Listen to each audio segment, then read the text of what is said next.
안녕하세요. 저는 강원도 원주 만나교에 다니고 있는 고등학교 1학년 정세희라고 합니다. 제가 정말 이번 간증을 준비하면서 하나님께서 제 삶에 얼마나 많이 역사하시고 많은 은혜를 주셨는지 다시 한번 깨닫게 되었습니다. 제가 영생을 알고 난 후에 제 삶에 정말 많은 변화가 있었는데요.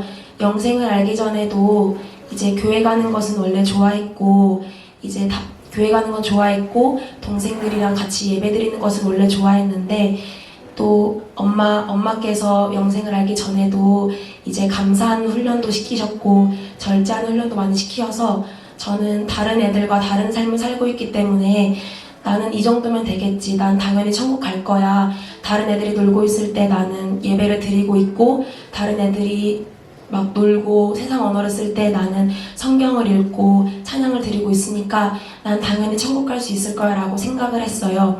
근데 그러면서 이제 지내다가 엄마께서 갑자기 이제 기도하러 다니시면서 저도 이제 기도하러 나갔는데 그때 목사님께서 말씀하시는 걸 듣고 너무 충격을 먹은 거예요. 목사님께서 영생을 말씀하시는데 정말 제가 지금까지 천국 갈 수 있다는 거였는데 그것은 정말 당연한 일이었던 거예요. 제가 감사하는 훈련, 절제하는 훈련이 정말 천국 가기에는 당연히 해야 될 일이었던 거예요. 그래서 저는 정말 너무 충격을 먹어서 나는 당연히 천국 갈 수 있을 거라 생각을 했는데 목사님께서는 천국을 못 간다고 말씀을 하시고 날마다 싸워야 한다고 말씀을 하셔서 정말 심각하게 고민을 했어요. 성경 말씀도 찾아봤는데 정말 충격을 받았던 말씀은 누가복음 13장 24절에 들어가기를 구하여도 못하는 자가 많다고 하셨는데 그 말씀이 너무 충격을 받은 거예요. 천국에 들어가기를 구하는데 왜 못하는 자가 많을까? 그러면서 계속 간증을 찾아보다가 그런 간증을 보게 됐어요.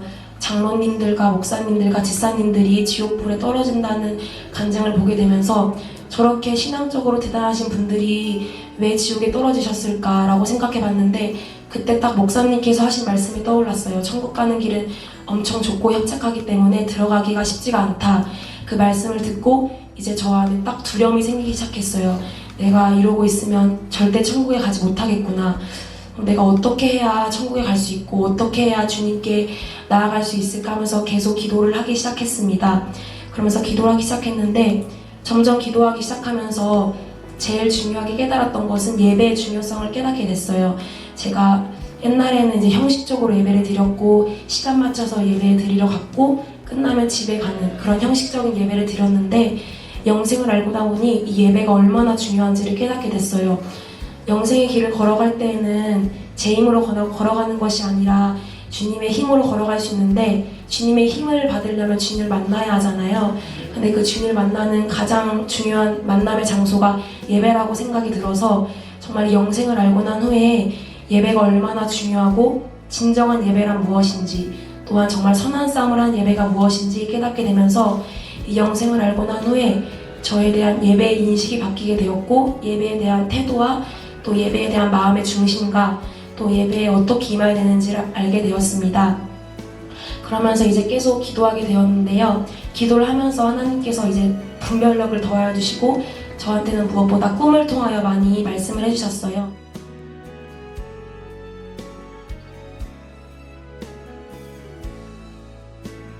먼저 꿈을 말씀해 드리자면 저희 가족이 다 같이 집에서 고기를 구워 먹고 있었는데 갑자기 점점 집에서 물이 차오르는 거예요. 그래서 물이 차올라서 죽었는데 그 순간 제 영이 탁 튀어서 하늘로 올라가더라고요. 근데 하늘에 올라가서 딱 제가 이렇게 봤는데 예수님께서 두 팔 벌려서 저를 기다리고 계시더라고요. 그래서 예수님이 저는 그때 그냥 평상시에 입고 있던 옷을 입고 있었는데 예수님께서 저한테 이렇게 하시더니 영화에서 보는 효과처럼 옷이 이렇게 하얀색 옷으로 갈아입혀지는 거예요. 그러면서 예수님이랑 같이 천국에 올라갔어요. 천국에 올라갔는데 천국에 정말 잎사귀가 푸릇하고 엄청나게 큰 나무가 있었어요. 그렇게 큰 나무는 없을 것 같아요. 이 세상에 엄청난 큰 나무가 있었는데 거기에 이렇게 황금 접시가 매달려져 있더라고요. 열매처럼. 예수님께서 저를 거기 위에 올려주셨어요. 제가 그런 꿈을 꾸면서 천국이 어떤 곳인가를 정말 깨닫게 됐어요. 너무 아름답고 말로는 표현할 수 없을 것 같은 거예요. 그 하얀색보다 더 하얀색은 없는데 하얀면서 빛이 나고 딱 두 가지 색밖에 없었어요. 황금색이랑 하얀색. 그런 꿈을 꾸고 이제 천국에 갔으니까 이제 아직 연약해서 안도하는 마음으로 이제 고등학교에 입학하게 되었습니다. 근데 고등학교에 입학하고 이제 일찍 일어나야 되고 공부도 해야 되고 그러니까 너무 육신적으로 너무 고단하고 힘든 거예요.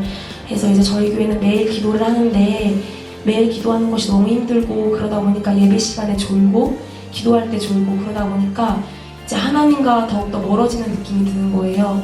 하나님과 멀어지는 느낌이 들고 삶에서도 정말 주님을 묵상하는 것이 아니라 오히려 세상 친구들과 더 즐겁게 놀고 그러면서 계속 이렇게 주님과 멀어진 느낌을 드는데 그때 또 하나님께서 딱 꿈을 꾸게 해주셨는데 제가 이제 교회 주차장 밑에서 저희 교회에 십자가가 있잖아요. 십자가 중앙에 예수님 형상 사진이 붙여져 있는데 제가 그때 꿈에서 형상에 이렇게 딱 인사를 하고 딱 형상을 봤는데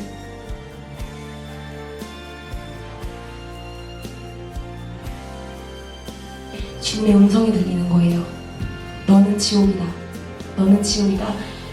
라고 음성을 해주시는데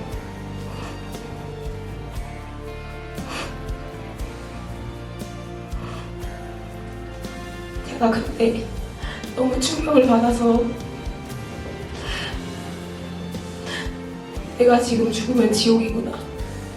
그래서 내가 어떻게 살아야 하나 생각을 하면서 아직도 그 십자가의 밑에 주님의 형상을 보면 그 꿈이 떠올라서 어떻게 해야 되나 생각을 했어요. 그래서 그 꿈을 꾸고 내가 이제 어떻게 살아야 하지?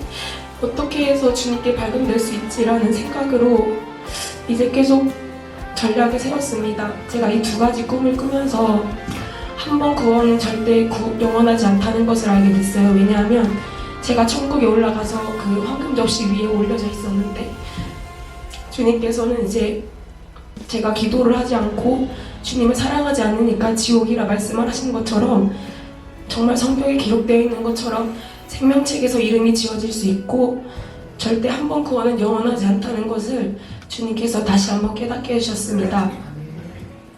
이제 그러면서 어떻게 해야 주님께 발견될 수 있을까 하면서 성경을 찾아봤는데 생명이 들어가려면 계명들을 지키라라고 나와 있더라고요. 그래서 제가 생명이 무조건 들어가야 하니까 주님께서 명하시는 계명들이 뭘까라고 성경을 찾아봤는데 마태복음에 내 마음을 다하고 목숨을 다하고 뜻을 다하여 주 너의 하나님을 사랑하라 하셨으니 이것이 크고 첫째 되는 계명이요 이렇게 말씀을 하셔서 목사님께도 말씀하신 내용이지만 내가 다시 일어나야 된다 이렇게 있으면 절대 안 된다 하고 이제 주님을 사랑하기 위해 애써 노력했습니다.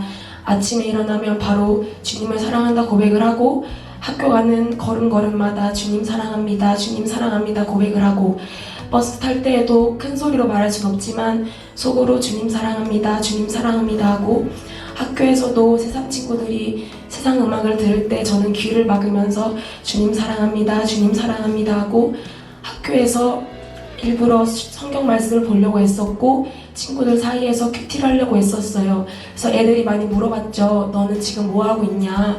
이런 걸 왜 하고 있냐? 그래도 저는 그런 소리에 흔들리지 아니하고 그런 꿈을 꿨으니까 주님께 무조건 발견돼야겠다 라고 하면서 계속 나아갔습니다. 근데 계속 나아가다 보니까 이게 좀 힘든 거예요. 맨날 주님을 사랑한다 고백하는 것도 너무 힘들고 계속 이렇게 힘들게 이렇게 나아가고 있었는데 하나님께서는 저희의 생각과 마음을 다 아시잖아요. 근데 그럴 때마다 주님께서 위로를 해주셨어요. 어떤 위로를 해주셨냐면 선생님께서 부르시는 거예요. 그래서 부르셔서 가봤는데 정말 주님의 은혜로 감사하게 전교에서 한 명 뽑는 장학생으로 선출이 됐어요.